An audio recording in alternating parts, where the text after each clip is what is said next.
1 கொரிந்தியர் 13வது அதிகாரம் 13வது வசனத்தை நாங்கள் யாராவது ஒரு வாசிக்க கேட்போம். 1 கொரிந்தியர் நிருபம் யார் 13வது அதிகாரம் 13வது வசனத்தை நாங்கள் வாசிக்க கேட்போம். இப்பொழுது விசுவாசம் நம்பிக்கை அன்பு இம்மூன்றும் நிலைத்து இருக்கிறது. இவைகளில் அன்பே பெரியது. அல்லேலூயா. விசுவாசம் நம்பிக்கை அன்பு என்ற மூன்றும் நிலைத்து இருக்கிறது. அன்பு பெரியது. ஆமென். அன்பு பெரியது. ஆனால் இந்த மூன்றும் நிலைத்து இருக்கிறது என்று வேதம் சொல்லுகிறது.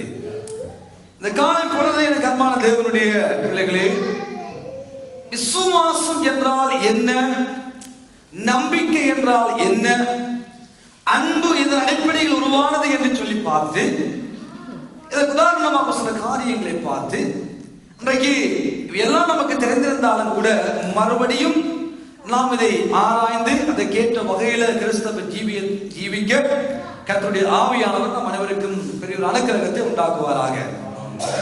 விசுவாசத்தை குறித்து பேசிக்கொண்டே இருக்கலாம். நமக்கு தெரியும் அநேக விசுவாசமான வாக்குத்தத்த வார்த்தைகள் நமக்கு தெரியும். ஆகவே முதலாவது விசுவாசம் என்றால் என்ன? விசுவாசம் என்றால் என்ன? அப்ப நம்பிக்கை என்றால் என்ன?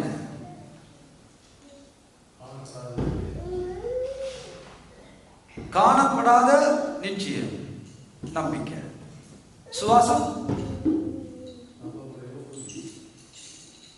விசுவாசம் என்றால் நம்புறது உறுதி. நம்புறது உறுதி. அப்ப நம்பிக்கை என்றால்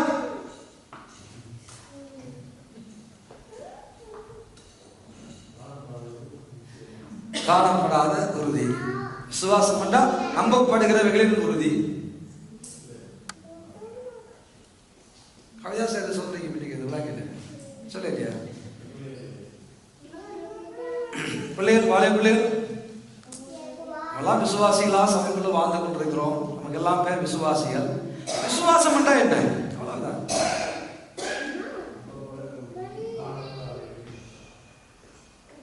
திரும்ப திரும்ப சொல்லிக் கொண்டே இருக்கிறீங்க மாறி மாறி.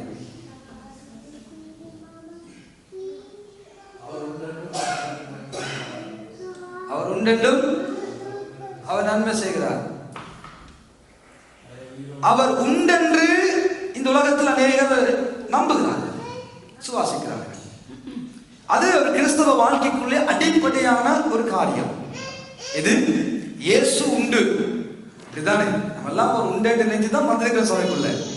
இயேசு என்பவர் உண்டு. ஒரு கடவுள் என்பவர் உண்டு. அந்த கடவுள் மனிதனாக இந்த பூமிக்கு வந்தார், வாழ்ந்தார், மறைத்தார், மறுபடியும் எழுப்பினார். அதெல்லாம் நமக்கு தெரியும். அதுதான் அடிப்படையான ஒன்று. அந்த அடிப்படை தத்துவம் என்றால் என்ன? கடவுள் ஒருவர் உண்டு. எல்லாம் விசுவாசிக்கிறார்கள். அது வேறு மதத்தில் வாழ்கிறவர்கள் கூட ஒரு கடவுள் உண்டு நம்பிக்கை அவர்களுக்குள்ள இருக்கிறது. கிறிஸ்தவர்களாகி நமக்குள்ளும் ஒரு விசுவாசம் இல்ல நம்பிக்கை என்ன? கடவுள் உண்டு, ஒருவர் உண்டு. ஆனா விசுவாசம் என்றால் என்ன?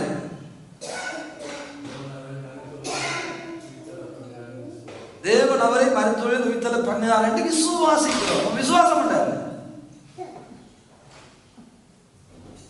விசுவாசிக்கிறோம். தேவன் ஒருவர் மருத்துவர், தேவனை இயேசு கிறிஸ்து, தேவனை இயேசு மருத்துவ எழுப்பினார், விசுவாசிக்கிறோம். தேவன் எழுப்பினார், விசுவாசிக்கிறோம். தேவன் எழுப்பினார், விசுவாசிக்கிறது விசுவாசம். ஆமா சொல்லுங்க. நீங்கள் சொன்னா தான் சில காரியங்கள் புரியும். இதனுடைய ஆழமான சில காரியங்களை இன்னைக்கு நாம் கற்றுக்கொள்வோம். இதனுடைய ஆழமான உதவி செய்வார்கள். எட்வின் நீக்கு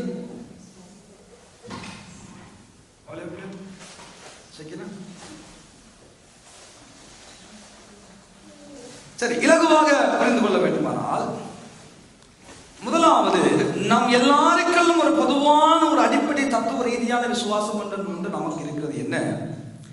இயேசு கிறிஸ்து எனக்காக மரித்தார். இயேசு கிறிஸ்து எனக்காக சிலுவையில் அடி வாங்கி மரித்தார், ரத்தம் சிந்தினார். அதன் மூலமாக நான் விடுதலையாக்கப்பட்டேன், ரட்சிக்கப்பட்டேன் என்ற ஒரு பரந்த அளவில் ஒரு பொதுவான ஒரு விசுவாச கொள்கை நமக்கு உண்டு. எல்லாம் விசுவாசிக்கிறவனுக்கு எதன் ஆலயத்துக்குள்ள வந்திருக்கிறோம். எனக்காக ஒரு தெய்வம் இந்த பூமிக்கு வந்தார், அவர் எனக்காக அடி வாங்கினார், எனக்காக ரத்தம் சிந்தினார், எனக்காக மரித்தார், எனக்காக மறுபடியும் உயிரோடு எழுப்பினார் என்று நாங்கள் நம்புவது கிறிஸ்தவத்தினுடைய அடிப்படை தத்துவ விசுவாசமாக இருக்கிறது. ஆனால் விசுவாசம் என்றால் என்ன? பொதுவான அடிப்படையான தத்துவம். விசுவாசம் என்றால் என்ன என்று பார்க்கும்போது வேதம் இங்கே நமக்கு சொல்லுகிறது, இப்பொழுது விசுவாசம். சொல்லுங்க எல்லாரும், இப்பொழுது விசுவாசம். இப்பொழுது விசுவாச நம்பிக்கை அன்பன்றதை விட இப்ப விசுவாசம். சொல்லுங்க எல்லாரும், இப்ப விசுவாசம். என்ன அந்த விசுவாசம்? அன்பானவர்களே, ஆண்டவராகிய இயேசு கிறிஸ்து எனக்காக அடி வாங்கி மரித்து ரத்தம் சிந்தி என்னை மீட்டுக் கொண்டார் என்பது பொதுவான நம்பிக்கை. அதன் மூலமாக நான் சுகமாய் இப்ப இருக்கிறேன் என்று சொல்லுவது விசுவாசம். புரியுதா? இப்ப இயேசு கிறிஸ்து எனக்காக அடி வாங்கினார், ரத்தம் சிந்தினார், கல்வாரியில முள்முடி சுடப்பட்டார், அவர் செய்து முடித்தார், எனக்காக எல்லாவற்றையும் செய்து முடித்தார். அவர் எல்லாவற்றையும் எனக்காக இயேசு செய்து முடித்தபடினா இப்ப நான் சொல்லுகிறேன், நான் சுகமாயிருக்கிறேன், நான் விடுதலையாயிருக்கிறேன், நான் ஆரோக்கியமாக இருக்கிறேன், நான் ஆசீர்வாதமாக இருக்கிறேன், நான் செழிப்பாய் இருக்கிறேன், நான் சுகபலத்தோடு வாழுகிறேன், நான் நல்லா இருக்கிறேன் என்று இப்ப நாம் சொல்லுவோமானால் அதுதான் விசுவாசம். ஆனா நம்ம காணல நமக்கு வியாதி இருக்குது, வேதனை இருக்குது, கஷ்டம் இருக்குது. ஆனா எனக்காக ஒருவர் அடி வாங்கினார், அவருடைய தழும்புகளால் நான் சுகமான என்று சொல்லுகிறோம் அல்லவா, அதுதான் விசுவாசம்.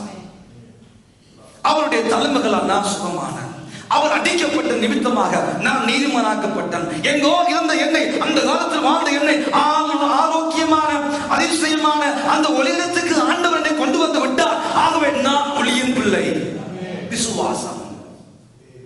நாங்கள் இப்பொழுது அறிக்கை இருக்குது அல்லவோ, அதுதான் விசுவாசம். ஒன்றுமில்லைதான். பலவீனம் சொல், நான் பலவான் என்று. சுகவீனம் சொல், நான் சுகமா இருக்கிறேன், நான் இருக்கிறேன். ஏனென்றால் எனக்காக ஒருவர் தியாகம் செய்து விட்டார். என்னுடைய ஆரோக்கியத்துக்காக, என்னுடைய நன்மைக்காக, என்னுடைய ஆசீர்வாதத்துக்காக, என்னுடைய தேவைக்காக, என்னுடைய நன்மைகளுக்காக எனக்காக ஒருவர் அடி வாங்கினார், சிலுவைக்கு போனார், ரத்தம் சிந்தினார். அதன் நிமித்தமாக நாம் பார்க்க வேண்டும், அவரா இயேசுவால் நான் ஆரோக்கியமா இருக்கிறேன். அது எனக்கு அநேக சொல்லுவதில்லை. எப்படி இருக்கிறீங்க?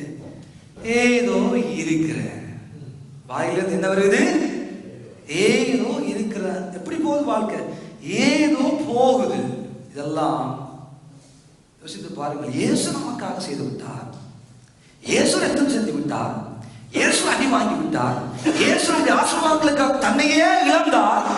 நாம் ஆசீர்வாதம் இருக்க அவர் தன்னை கீழ்ப்படுத்தினார், தன்னை வறுமையாக்கினார், தன்னை தாழ்த்தினார். அவர் செய்து முடித்து விட்டார்.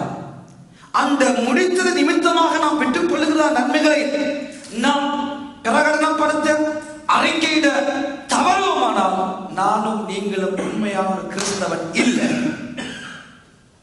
இயேசுவின் கிரியைகளை மறுதலிக்கிறவர்களாக, அதை ஏற்றுக்கொள்ளாதவர்களாக, அதற்கு விரோதமாக பேசுகிறவர்களாக வாழ்ந்து கொண்டிருக்கிறோம்.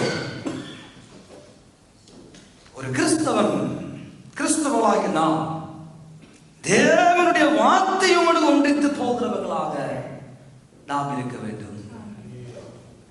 எபிரேயர் 11ஆம் அதிகாரம் 6ஆம் வசனம் நம்ம எல்லாருக்கும் தெரிந்த வசனம். விசுவாசம் இல்லாமல் தேவனுக்கு பிரியமாக இருப்பது கூடாத காரியம். சொல்லுங்க, நீங்களே சொல்லுங்க.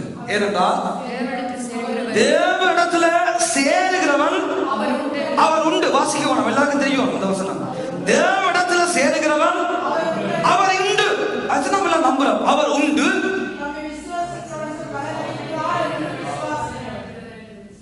திருப்பி சொல்லுங்க. அவர் உண்டு, அவர் உண்டு. தம்மை தேடுகிறவர்களுக்கு அவர் பலன் அளிப்பார் என்று இருக்கிறதா, பலன் அளிக்கிறவர் என்று இருக்கிறதா?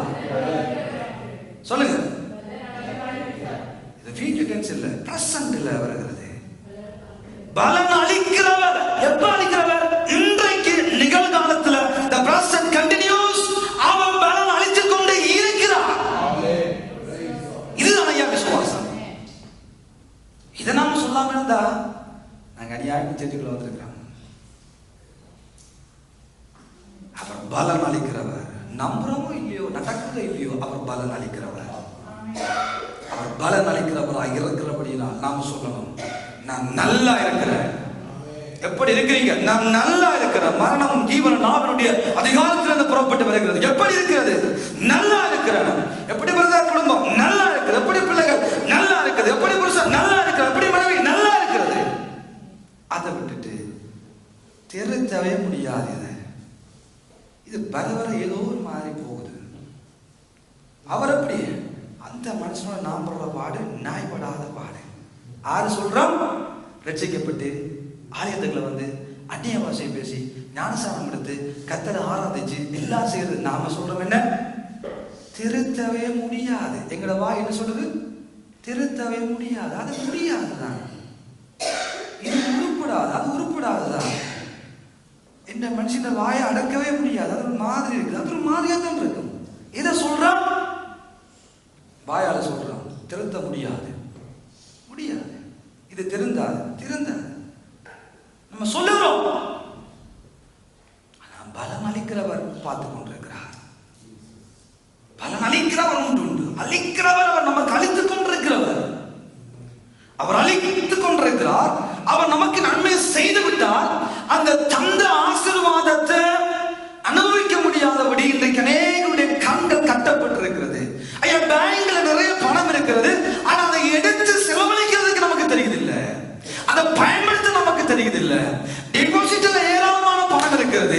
அதை போய் எடுத்து அந்த பணத்தை பிரயோஜனப்படுத்த நமக்கு தெரியுதில்லை.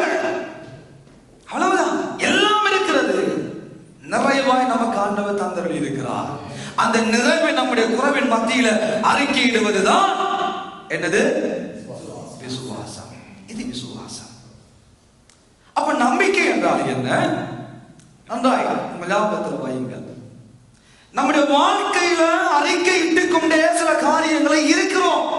நாம் நல்லா இருக்கிறோம், எல்லாம் நிறைவாய் இருக்கிறது என்று நாம் சொல்லிக்கொண்டு வாயில் அறிக்கையிட்டுக் கொண்டு விசுவாசித்துக் கொண்டிருந்தாலும் சில நேரங்களில் ஏதோ ஒரு கடல் சுமையாக இருக்கட்டும், ஒரு வியாதியாக இருக்கட்டும், ஒரு பாரமான சூழ்நிலையாக இருக்கட்டும், ஒரு கஷ்டமான கடினமான சூழ்நிலையாக இருக்கட்டும், அதை என் ஆண்டவர் எனக்கு செய்வார் என்று இப்பொழுது நம்புவேனானால் அதுதான் நம்பிக்கை.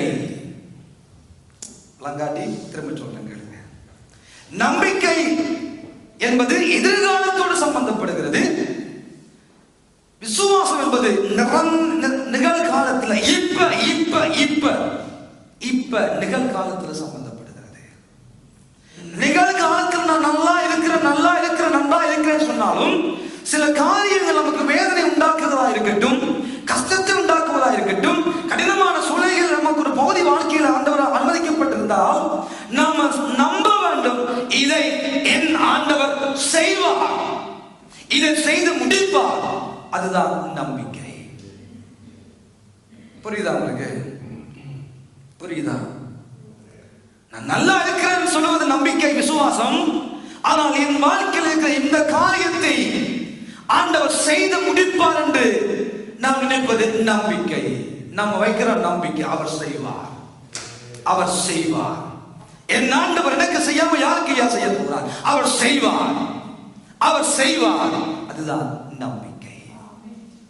அவர் செய்வார், நம்பிக்கை. அப்படியானால் அன்பு என்றால் என்ன? ஆண்டவர் செய்தாரோ இல்லையோ, நன்றாக கவனிங்க. என் வாழ்க்கையில் என் ஆண்டவர் எனக்கு நன்மை செய்தாரோ இல்லையோ, நான் அவரைத்தான் நேசிப்பேன். நான் அவரை விட மாட்டேன், நான் அவரை விட்டு போக மாட்டேன். நான் இப்ப விசுவாசிக்கிறேன், ஆனா நம்புறேன். அது நடக்கிறோ இல்லையோ பரவாயில்லை, ஆனா அவரை விட மாட்டேன், அவரை விட மாட்டேன். தானியேல் 3ஆம் அதிகாரம், தானியேல் 3ஆம் அதிகாரம் 17 வாசிக்க கேட்போம். 17ஆம் வசனத்தை வாசிக்க கேட்போம். 17, 18 வாசிங்க. நாங்கள் ஆராதிக்கிற எங்கள் தேவன் எங்களை தப்புவிக்க வல்லவராய் இருக்கிறார். எங்களை தப்புவிக்க வல்லவராய் இருப்பாரா? இருக்கிறாரா? சொல்லுங்க, வாயை திறந்து சொல்லுங்க எல்லாரும். இந்த வார்த்தை உங்க வாக்கியக்குள்ள போகட்டும். வல்லவராய் இருக்கிறார். இப்ப இருக்கிறார் என்பது விசுவாசம்.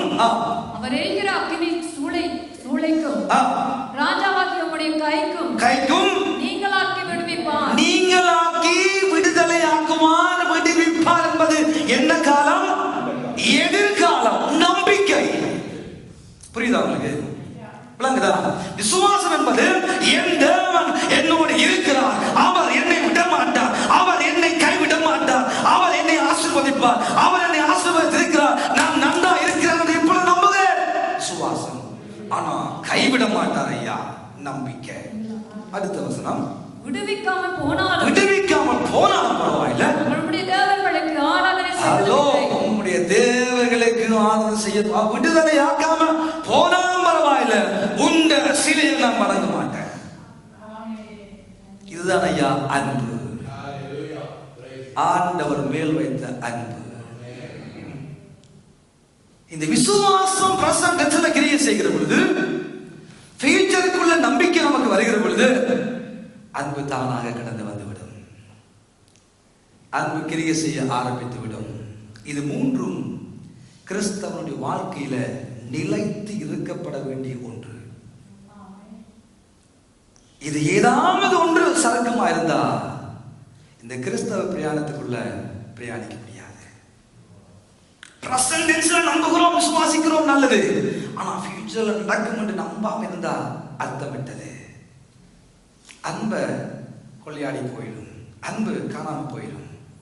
நடக்குமோ நடக்காதோ என்ற இருமனம் உள்ளவன் தன் வழிகளில் எல்லாம் நிலையற்றவனாயிருக்கிறான். ரெண்டு மனது, நடக்குமோ நடக்காதோ, சரிவரமோ சரிவராதோ, நம்பிக்கையிலே தடுமாட்டம் வந்தாலும் அதுக்கு பிறகு அன்பு பூச்சியமாக போய்விடும். அன்பு பூரணப்பட்டிருக்குமானால் ஒரு கிறிஸ்துவோட வாழ்க்கையில அது விசுவாசத்தை துவக்கும். கலாத்தியர்களின் நிருபத்தில் 5ஆம் அதிகாரம் 6ஆம் வசனமாயிருக்க வாசித்து பாருங்கள். 5:6. அன்பினால் கிரியை செய்கிற விசுவாசத்தை பற்றி பேசுகிறார். கலாத்தியர் 5:6, 6:5 பாருங்க. கலாத்தியர் இருக்கு வசனம். கிறிஸ்து இயேசுவிடத்தில் விருத்த சேதனம் இல்லாமை ஒன்றுக்கும் உதவாது. அன்பினால் கிரியை செய்கிற விசுவாசமே உதவும். அன்பு எத்தனை வசனம்? 5:6, 5:6 கிறிஸ்து இயேசுவில விருத்த சேதனம் இல்லாமையும் ஒன்றுக்கும் உதவாது. அன்பினால கிரியை செய்கிற விசுவாசம் உதவும். விசுவாசம் நிகழ்காலத்தில் கிரியை செய்யுது, நம்பிக்கை எதிர்காலத்தில் கிரியை செய்யுது. ஆனா அன்பினால அன்பு பூர்ணப்பட்டிருக்கிற பொழுது அன்பு விசுவாசத்தில் கிரியை செய்து கொண்டே இருக்கும். அன்பு கிரியை செய்ய ஆரம்பிச்சதுன்னா அது விசுவாசமா தான் இருக்கும். நான் நல்லா இருக்கிறேன் என் ஆண்டவரால, அவர் மேல வைத்த அன்பினால நான் நல்லா இருக்கிறேன், நான் சுகமா இருக்கிறேன், ஆரோக்கியமா இருக்கிறேன், விடுதலையா இருக்கிறேன், நிம்மதியா இருக்கிறேன், சுகத்தோடு வாழ்கிறேன். ஏனென்றால் எனக்காக ஒருவர் உண்டு. அவர் நினைவுறுகிற பொழுது அன்பு பூர்ணப்படுகிறது. அந்த அன்பு விசுவாசத்தை துவக்குது. இப்ப விசுவாசம், அன்பு, விசுவாசம், நம்பிக்கை, அன்பு, விசுவாசம், நம்பிக்கை, அன்பு, விசுவாசம், நம்பிக்கை, அன்பு பெருசு. மூன்று நிலைத்திருக்கிறது. ஆனால் அன்பு பெரியது. அன்பு இல்லாட்டி விசுவாசம் கப்பூத், அன்பு இல்லாட்டி நம்பிக்கை கப்பூத். அன்பு இருக்குமானால் அன்பினால விசுவாசம் கிரியை செய்யும். ஏனென்றால் விசுவாசம் அப்படி வருகிறது. தேவனுடைய வார்த்தையை கேட்கிறதுனால விசுவாசம் உண்டாகிறது. தேவனுடைய வார்த்தைக்கு செவி கொடுக்கிற பொழுது தேவன் எப்படிப்பட்டவர், தேவன் அப்படிப்பட்டவர், தேவன் அன்புள்ளவர், தேவன் இரக்கமுள்ளவர், தேவன் தயவுள்ளவர், தேவன் நெடிய சாந்தமுள்ளவர், தேவன் பெரியவர் என்ற மகத்துவங்களை கேட்க கேட்க கேட்க அப்பா வெளிப்படுகிறது. அந்த அன்பு நிமித்தமாக விசுவாசம் வெளிப்படுகிறது. அந்த விசுவாசம் நம்பிக்கை உண்டாக்குறது. இது மூன்றும் ஒரு சைக்கிளாக கிறிஸ்தவனுடைய வாழ்க்கையில போய்கொண்டே இருக்கிறது. எனக்கு அன்பானவர்களே, இதுக்கு உதாரணமாக ஆதியாகமம் 30ஆம் அதிகாரம் ஆதியாகமம் ஒரு சம்பவத்தை பார்க்க போறோம். ஆதியாகமம் 30ஆம் அதிகாரம் 37ஆம் வசனத்தை நாங்கள் வாசிக்க இருக்கிறோம். 37ஆம் வசனத்தை வாசிக்க. பின்பு யாக்கோபு பச்சையாக இருக்கிற புன்னை வாதுமை அர்மோன் என்னும் மரங்களின் கொப்புகளை வெட்டி இடையிடையே வெண்மை தோன்றும்படி பட்டையை உரித்து தான் உரித்த கொப்புகளை ஆடுகள் தண்ணீர் குடிக்க வரும் கால்வாய்கள் தொட்டிகள் ஆடுகளுக்கு எதிராக போட்டு வைப்பார். ஆடுகள் தண்ணீர் குடிக்க வரும்போது பொழிவது உண்டு. இங்க ஒரு காரியத்தை வேதம் நமக்கு காண்பித்துக் கொடுக்கிறது. இந்த காரியத்தை யாக்கோபு தரிசனத்துல சொப்பனத்துல பார்த்தார் வேதம் சொல்லுகிறது. அப்ப அந்த சொப்பனத்துல ஆண்டவர் பேசுகிறார். என்ன, ஒரு ஆடு கருப்புள்ளதாக புள்ளி உள்ளதாக வரி உள்ளதாக வந்தால் அந்த ஆடுகள் யாக்கோபுக்கு சொந்தம் என்று லாபானுக்கும் இந்த யாக்கோபுக்கும் இடையில் ஒரு பேச்சு நடக்கிறது. அந்த பேச்சு நிமித்தமாக யாக்கோபோடு ஆண்டவர் பேசுகிறார். நீ சில மரக்கிளைகளை வெட்டி அந்த மரக்கிளைகளில இடைக்கிட அதை கொஞ்சம் கொத்தி வெள்ளையாக்கு. மரம் அப்படி இருக்கும், பிரவுனா கருப்பா இருக்கும். அதுக்குள்ள இடையில அந்த மரத்துல புள்ளிய போடு. சரிதானே? மரத்துல வெள்ளை தெரிகிற மாதிரி இடைக்கிட வெட்டி போட்டு அந்த மேல் பட்டையை உரித்து போட்டு கொண்டு போய் தண்ணீர போடு. இது தரிசனத்துல யாக்கோபோடு ஆண்டவர் பேசி இருப்பதாக இந்த யாக்கோபு அவ்வண்ணமாகவே செய்கிறார். எதை செய்கிறார்? மரக்கிளைகளை வெட்டி உன்னை வாதுமை போன்ற மரங்களுடைய கிளைகளை வெட்டி அந்த இடைக்கிடைய புள்ளியா வரக்கூடிய மாதிரி எல்லாம் வெட்டிட்டு கொண்டு போய் தண்ணீரை கொண்டே போடுறார். அப்போ இந்த ஆடுகள் என்ன செய்யும்? தண்ணீரை குடிக்க வருகிற பொழுது தண்ணிக்குள்ள என்ன கிடக்குது? அந்த மரக்கிளைகளும் கொப்புகளும் வெட்டி திசையனாக புள்ளியா போட்டதெல்லாம் தண்ணிக்குள்ள இருக்கிறது. இப்பொழுது இந்த ஆடுகள் என்ன செய்கிறது? அதை பார்க்குது. எதை பார்க்குது? இந்த மரக்கிளைகளை பார்க்குது. புள்ளியா இருக்கிறத பார்க்குது.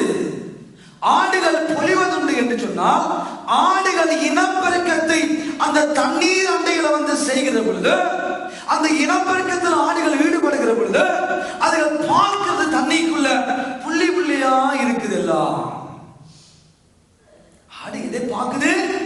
இந்த மரக்கிளைகளை பார்க்கிறது. தண்ணிக்குள்ள இருக்கிற கிளைகளை பார்க்கிறது. அந்த கிளைகளை பார்த்த இந்த ஆடுகள் தங்களை பார்க்கிறது பொழுதெல்லாம் தண்ணிகளை இந்த சாதாரணமான வெள்ளாடுகள், சாதாரணமான ஆடுகளுக்கு எப்படி தோட்டம் தெரியும்? தாங்களும் புள்ளிகளோடு இருக்கிறோம் என்ற தோட்டம் அவர்களுக்கு தெரிகிறது. தண்ணிக்கு இருக்கிற நம்ம பார்க்கிற பொழுது நம்முடைய பிம்பம் தண்ணியில் தெரிவிடும். தண்ணி கலங்கினால் நாங்களும் கலங்குவதை போல நமக்கு தெரியும். இதுதானே ஆடுகளை பார்க்குது. அந்த தண்ணீரில் படுகிறதான பிம்பங்கள் ஆடுகளுக்கு புள்ளியா தெரியுது. அப்ப ஆடு நினைக்கிறது என்ன?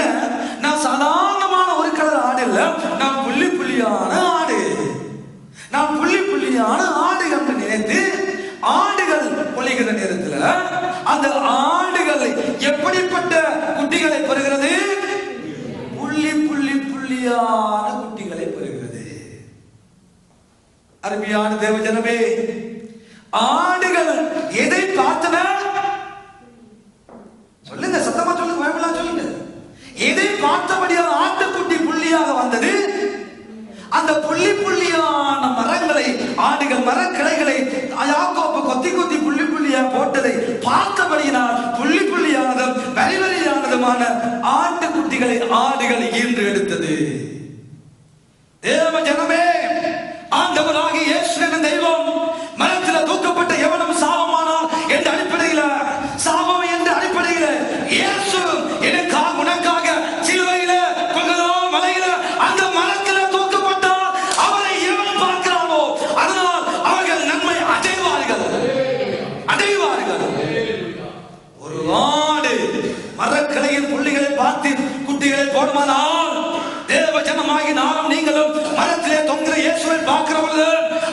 உபவாச தியாகங்களை பார்க்கிறவங்க நம்முடைய வாழ்க்கையில ஆசீர்வாதம் உண்டாகும். யாரும் வேண்டாலும் இருக்கலாம். பார்க்கப்பட வேண்டியவர் மரத்திலே தூக்கப்பட்ட இயேசு. பார்க்கப்பட வேண்டியவர் மரத்திலே தூக்கப்பட்ட இயேசு. பார்க்கப்பட வேண்டியவர் அந்த மரத்திலே தொங்கின இயேசு. அவர் சொல்லுகிறார், மரத்திலே தொங்கின இயேசு கிறிஸ்துவை அண்டி வேறு ஒன்றையும் நீங்கள் அறியாதற்கு எனக்கு மனசு இல்லை. எனக்கு வேற ஒன்றையும் நீங்க அறிந்து கொள்ள மனசே இல்லையப்பா. சிலுவை, சிலுவை, மரம், இயேசு, பாடுகள், அதை பார்த்து பார்த்து பார்த்து பார்த்து அறிக்கையிட அறிக்கையிட அறிக்கையிட அறிக்கையிட வாழ்க்கை நல்லா இருக்கும். அதுதான் விசுவாசம். ஆடு பார்த்ததப்பா, ஆடு அதை பார்த்தது. அந்த மரத்துல போட்ட கிளியான அதாவது ஒரு பிரயோசனம் இல்லை. ஆடு அதை பார்த்தது. ஆடு நம்பிச்சது, நான் புள்ளி உள்ளவனா இருக்கிறேன், நான் புள்ளி புள்ளியா இருக்கிறேன். ஆடு அதை பார்த்துச்சு.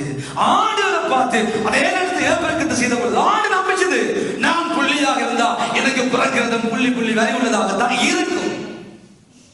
அவ்வளவுதான், அவ்வளவுதான்.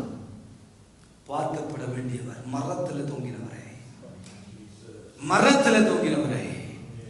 அன்றைக்கு அவரை பார்க்காதபடி, இன்றைக்கு உலகம் அதை குறித்து பேசாதபடி வேறு எது எதையெல்லாம் செய்து கொண்டிருக்கிற உலகத்தில் வாழ்ந்து கொண்டிருக்கிறோம்.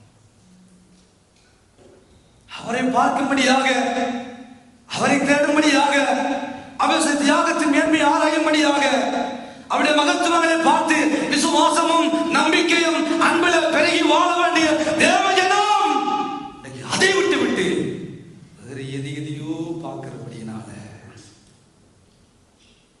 விசுவாசத்தில் ஓட முடியாமல் இருக்கிறது.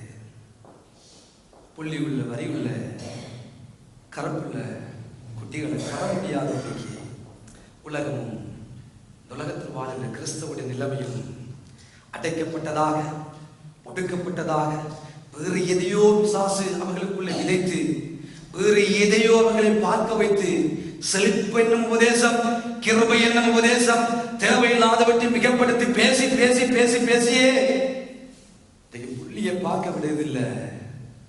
பார்க்க வேண்டிய பார்க்க முடியாதவரை வேறு எதையோ பிசாசு காண்பித்து விட்டான்,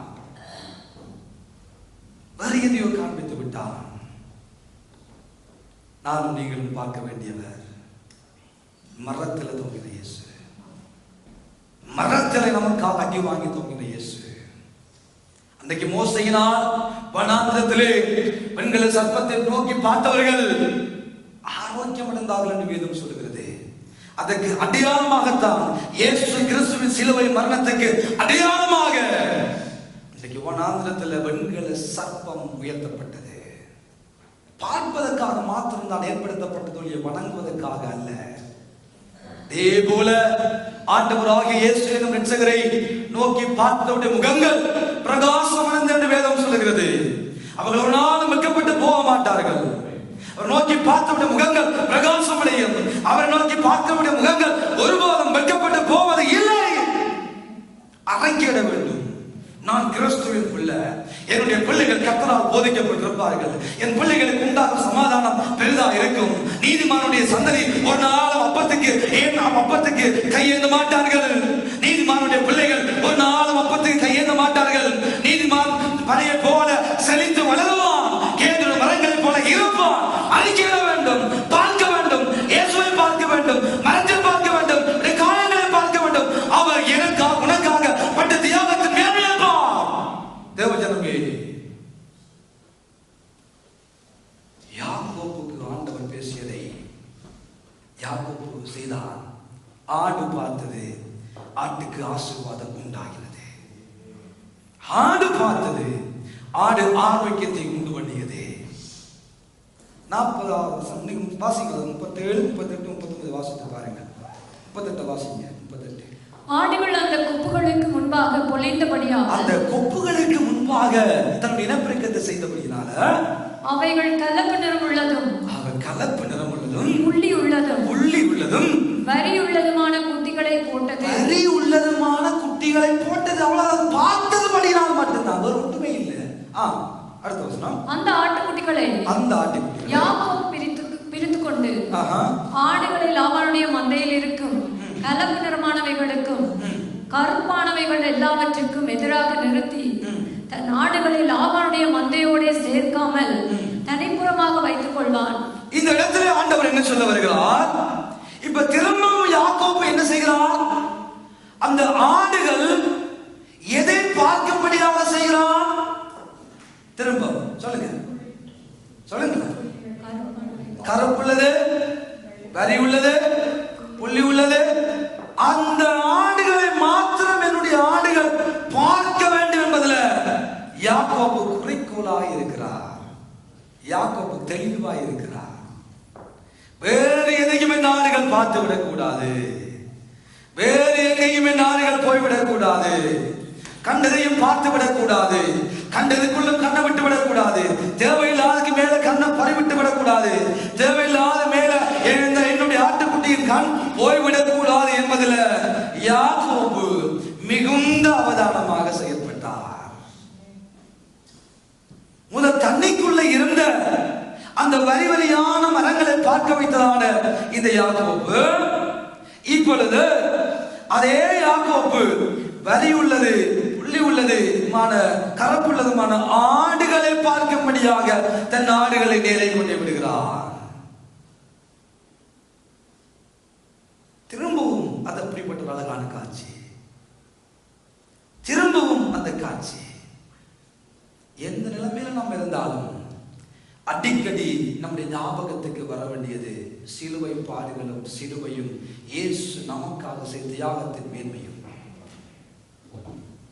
அதை பார்க்க பார்க்க பார்க்க அதை நம்முடைய கண்களுக்கு முன்பாக கொண்டு வர கொண்டு வர கொண்டு வர அதை தியானிக்க தியானிக்க தியானிக்க ஆண்டவர் நமக்கு செய்திருக்கிற நன்மைகளை நம்ம சொல்லாம இருக்கவே மாட்டோம். ஒரு நாள் சொல்ல மாட்டோம், நான் பலவீனன், நான் வியாதி, நான் ஒரு சாபக்கேடானவன், எனக்கு என்ன தரித்திரம் பிடிச்சிருக்குது, என்னை போட்டு சிப்பிளி ஆட்டுது, என் பிள்ளைய போட்டு அலக்கழிக்குது, ஏதோ ஒரு ஆவியினுடைய கிரிய, ஏதோ ஒரு பிசாசனுடைய கிரிய, ஏதோ ஒரு மாம்சத்தினுடைய கிரிய எங்களை போட்டு ஆட்டி படைக்குது. இல்லை, அப்படி சொல்றோமா? நம்ம எதையோ பார்த்து கொண்டிருக்கிறோம். யாருக்கோ யாருடைய சத்தத்துக்கோ காதை கொடுத்து போட்டு தேவையில்லாத சத்தங்களுடைய வீட்டுக்குள்ள வருவதற்கு கதவுகளை திறக்கிறான். சில நேரத்தில் பிரதர் கூட இந்த கஷ்டமான சூழ்நிலைக்கு சில நேரத்தில் நான் நினைக்கிறேன், நீங்க ஒரு பொருத்தனையை செய்யுங்க ஆண்டவர்கிட்ட.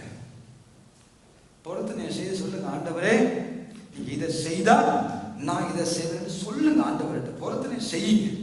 அப்பதான் உங்களோட இந்த சாபம் நீங்கும், உங்களோட தரித்திரம் நீங்கும், உங்களோட வரமை நீங்கும், உங்களோட பிள்ளைகளை போட்டு ஆட்டி படைக்கிற கொள்ளாத பிசாசிக்கிறிய நீங்கும். அப்படி செய்து பாருங்க, இப்படி செய்து பாருங்க, அங்க காணிக்கை அனுப்பி பாருங்க, இங்க காணிக்கை அனுப்பி பாருங்க, இவருக்கு கொஞ்சம் உதவி செய்து பாருங்க, அவரை கொஞ்சம் உதவி செய்து பாருங்க, அப்படி காரியங்களை செய்து பாருங்க, இப்படி கொஞ்சம் செய்து பாருங்க, எல்லாம் சரியாகும். அதெல்லாம் போய் அது ஏமாந்து சுத்தமாது. உங்களையும் உங்களுக்கு உண்டான எல்லாமே வரையும் உங்களை நல்ல கொஞ்சம் விளையாட்டு. யாக்கோபு தன்னுடைய ஆடுகளை பார்வைய சரியானதின் பக்கம் திருப்பினார். சரியானதின் பக்கம் திருப்பினார். வேற எங்கேயுமே கொண்டு போகல. கணக்கா பிளான் பண்ணி புள்ளி உள்ளது வரி உள்ளதுமான அந்த ஆடுகளை பார்க்கும்படியாக தன் ஆடுகளை திருப்பினார். வேற எங்கேயுமே கொண்டு போகல. வேற எங்கேயுமே கொண்டு போகல. நம்முடைய பார்வை இப்பொழுது மதிய வேளையில் எங்கே இருக்கிறது? நம்முடைய பார்வை எது மேல வைத்துக் கொண்டிருக்கிறோம்? நம்முடைய பார்வை யார் மேல வைத்திருக்கிறோம்? எந்த வருமானத்தின் மேல வைத்திருக்கிறோம்? எந்த ஆசையின் மேல வைத்திருக்கிறோம்? யார் மேல நம்முடைய பார்வை? யார் மேல் நம்முடைய பார்வை? பார்வை சரியா இல்லாட்டி எல்லாம் சரி. ஏனென்றால் வேதம் அழகாக சொல்லுகிறது, உன் கண் கெட்டதா இருந்தால் அவ்வளவு. கண்ணானது இந்த சத்தியத்தினுடைய விளக்காக இருக்கிறது. கண் கெட்டு போச்சா எல்லாம் சரி.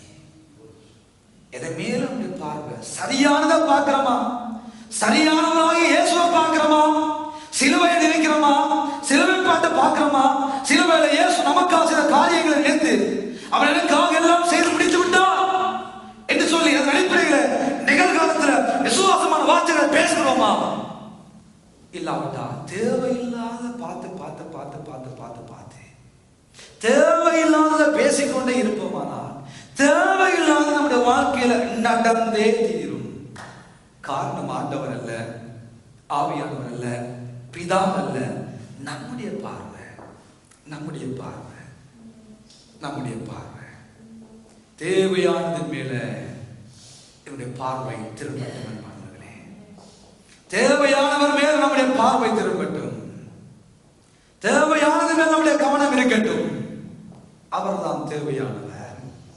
இன்றைக்கு அந்த மரியாள் தன்னை விட்டு எடுபடாத நல்ல பங்கை அவள் தெரிந்து கொண்டாள் என்று வேதம் சொல்கிறது. தேவையானதை தெரிந்து கொண்டாள், தேவையானதுக்கு முக்கியத்துவம் கொடுத்தாள், தேவையானவருக்கு முக்கியத்துவம் கொடுத்தாள். அதுக்கான ஒரு கல்யாண வீடாக கூட இருக்கட்டும். தேவையானவருக்கு முக்கியத்துவம் கொடுத்து அவரை அழைத்திருந்தபடியால் குறைவுகள் தேவையானவர் அல்லவானது. தேவையானவர் வாழ்க்கைக்குள்ள இருப்பாரானால், தேவையானவர் குடும்பத்துக்குள்ள இருப்பாரானால், தேவையானவர் சபைக்குள்ளே வாசம் பண்ணுவாரானால் தேவைகள் எல்லாம் சந்திக்கப்படும், குறைவுகள் எல்லாம் நிறைவாகும், எல்லா தரித்திரங்கள், எல்லா வறுமைகள், எல்லா வியாதிகள், எல்லா கடன் பிரச்சனைகள் எல்லாம் தீரும். தேவையானவரை பார்க்க பழகுகிற பொழுது அழகாக அந்த காரியம் நடந்தது. இதை 41ஆம் வசனத்திலே அந்த ஆவியானவர் திரும்ப நமக்கு எழுதுகிறார். வாசித்து பாருங்கள். 41ஆம் வசனத்தில் பலத்த ஆடுகள் பொழியும் போது, பலத்த ஆடுகள் பொழியும் போது அந்த கொப்புகளுக்கு எதிரே, அந்த கொப்புகளுக்கு எதிரே பொழியும்படி யாக்கோபு அவைகளை, நன்றாய் கவனியுங்கள், யாக்கோபு அவைகளை அந்த ஆடுகளின் அந்த ஆடுகளினுடைய கண்களுக்கு முன்பாக கால்வாய்களிலே போட்டு வைப்பான். கால்வாய்களிலே போட்டு வைப்பான். என்ன நடக்குதா? பலமான ஆடுகள், அடுத்தது பலவீனமான ஆடுகள் என்று எழுதப்பட்டாலும் இதனுடைய கருத்து என்ன? எந்த ஆடு ஆட்டின் கண்ணுக்கு, ஆடு வந்து தண்ணியை குடிக்கிற பொழுது அந்த ஆடு பார்க்கிறது, உள்ளுக்கு கண்ணால பார்க்குது, தண்ணிக்குள்ள அந்த புள்ளி உள்ள புள்ளி உள்ள புள்ளி உள்ள புள்ளி உள்ள எல்லா மரக்கலைகளும் இருக்கிறது. அதை பார்த்து பொழிகிற ஆடு பலமுள்ளதாய் மாறுகிறது. ஐயோ ஏதோ தண்ணிக்குள்ள கிடக்குதுன்னு சொல்லிட்டு வேறு எதையோ போய் பார்த்து பொழிகிற ஆடு பலவீனம் உள்ளதாய் மாறுகிறது.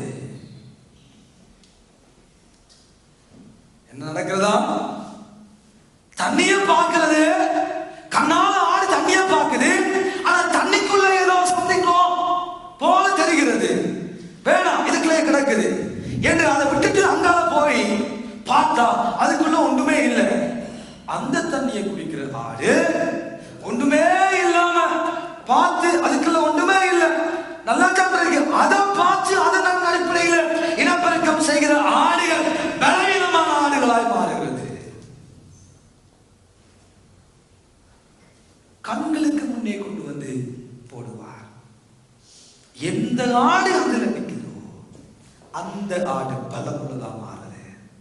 எந்த ஆடு அதை விட்டுட்டு, ஆண்டவரை விட்டுட்டு, தேவனை விட்டுட்டு, தேவசன மகத்துவமான கிரிகளை பார்க்க வேண்டியவன் அதை பார்க்காம சரிப்பின உபதேசம், கிழமையான உபதேசம், சரிப்பின உபதேசம், இது கஷ்டமான உபதேசம், இது கடினமான உபதேசம், இது கஷ்டமா இருக்கு விட்டுட்டு போய் வேற எங்கேயோ தண்ணியை குடிக்கிட்டு பொழிகிற ஆடெல்லாம் பலவீனமான ஆடுகள், பலவீனமான ஆடுகள். மனுஷன் அப்பத்தினால மாத்திரமல்ல, தேவனுடைய வாயில் இந்த புறப்படுகிற ஒவ்வொரு வார்த்தையினாலும் பிழைப்பான். பிழைக்க வேண்டுமானால், மாம்சத்தை எதிர்க்க வேண்டுமானால், பிசாசை எதிர்க்க வேண்டுமானால், நமக்கு எதிராக கட்டமைக்கப்பட்டிருக்கிற பாவத்தை மேற்கொள்ள வேண்டுமானால் பலன் நமக்கு தேவை. அந்த பலனை அருளக்கூடியவர் ஆண்டவராகிய கர்த்தராகிய இயேசு கிறிஸ்து என்ற இரட்சகர். அவரை பார்க்கிற பொழுதுதான், அவரை எங்கள் கண்கள் பார்க்க பார்க்க, அவர் செய்த மகத்துவத்தை கிரியைகளை நினைத்து பார்க்க பார்க்க பார்க்க விசுவாசம் ஆரம்பமாகும், நம்பிக்கை ஆரம்பமாகும், அன்பு ஆரம்பமாகும். அன்பினால கிரியை செய்கிற இந்த விசுவாசம் பெரியது. பூரணப்பட கடவுளே. தேவஜனமே, இந்த நல்ல நாளிலும் ஆண்டவர் நமக்கு சொல்கிற அழகான காட்சி அதுதான். வேத வாக்கியங்கள் எல்லாம் தேவனுடைய ஆவியினால் அருளப்பட்டிருக்கிறது. தேவனுடைய மனுஷன் தேறினவனாகவும் எந்த நல்ல கிரியை செய்ய தகுந்தவனாய் மாற்றும்படியாக இந்த வேத வார்த்தை நமக்கு உபதேசிக்குது, கண்டிக்குது, எச்சரிக்குது, நீதியை படிப்பிக்கிறது. அதுல நிக்காம வேற எங்க போய் நின்றாலும் நாசமா போயிடுவோம் என்றத வேதம் நமக்கு எல்லாருக்கும் சொல்லுது.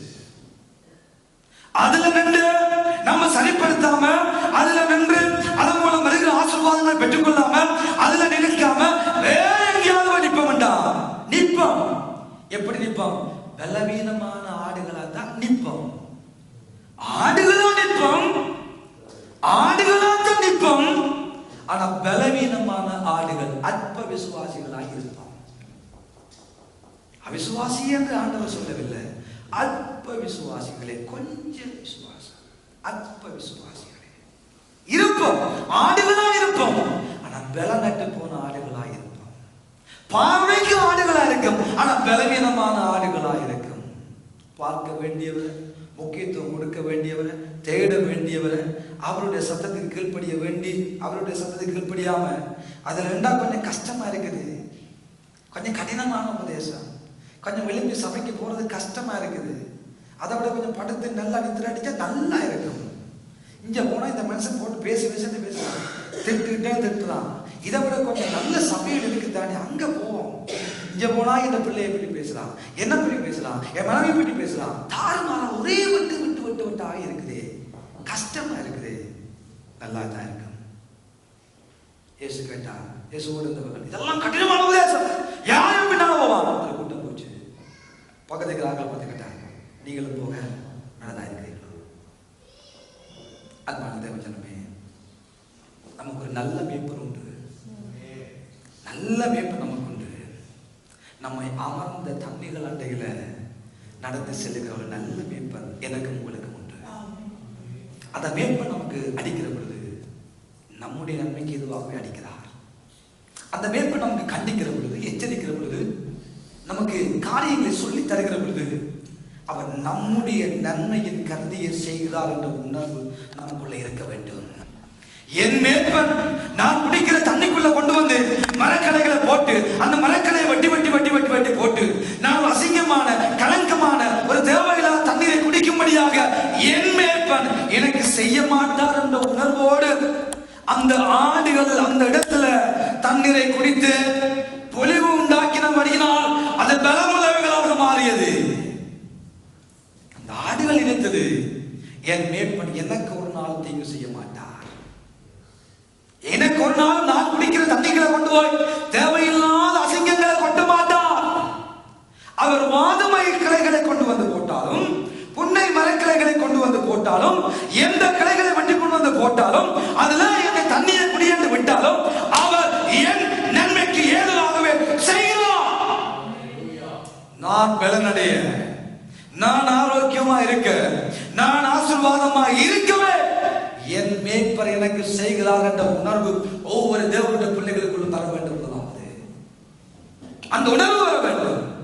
தேவன் என் நன்மைக்கு எதை செய்கிறார், என் வாழ்க்கை அந்த காரியத்தை அனுமதித்திருக்கிறார், நான் நம்புகிறேன் அவர் அதையும் இல்லாமல் ஆக்குவார். நம்பிக்கை. அவர் இருந்தாலும் பலவீனப்பட்டாலும் நான் பலவான், நான் சுகவான், நான் ஆரோக்கியமுள்ளவன், நான் ஆசீர்வதிக்கப்பட்டவன், நான் பாக்கியவான், நான் நீதிமான். அறிக்கை, விசுவாசம் விசுவாசம் விசுவாசம் இருக்க வேண்டும். நம்பிக்கை அதை விட மேலாக இருக்க வேண்டும்.